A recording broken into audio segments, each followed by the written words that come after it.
Nosotros somos Periatserías de Sonia González, venimos en representación de la Escuela EINA y estamos en el NUDE 2012, en la Feria de Valencia, la Feria Hábitat, y venimos con un colectivo que nos hemos llamado Desnude, con unos cuantos proyectos para exhibir una familia sobre lo que hacemos en la escuela.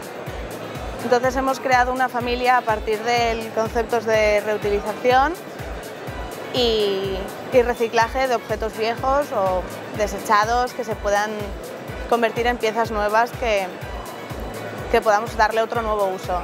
Con el concepto de la oficina en casa, entonces hemos creado objetos que puedan ser polivalentes a la hora de trabajar y de vivir cotidianamente en familia. Entonces tenemos objetos como una estantería que puede servir tanto para que guardes tu almacenaje de oficina como para que los niños guarden sus juguetes, y tiene una manivela que hace girar.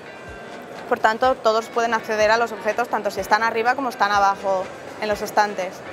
Tenemos una mesa que sirve tanto para comer como para trabajar. Tiene un compartimento que se abre y da un espacio de luz que a la vez puede servir para mesa de calco si le das la vuelta.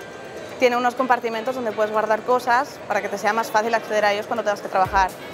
También hemos traído un par de taburetes que aprovechan el espacio que tienen debajo para almacenar cosas para que te sean útiles y las tengas a la mano cuando tengas que trabajar. Hemos traído también una lámpara que se eleva o se baja, depende de las necesidades que tengas, y también ofrece una pequeña mesita por si quieres apoyar algo en ella. Y por último hemos traído un carrito que ofrece la posibilidad de colgarlo en la pared o desplazarlo a donde sea tu espacio de trabajo, y así no te ocupa espacio en el suelo cuando lo tienes que guardar.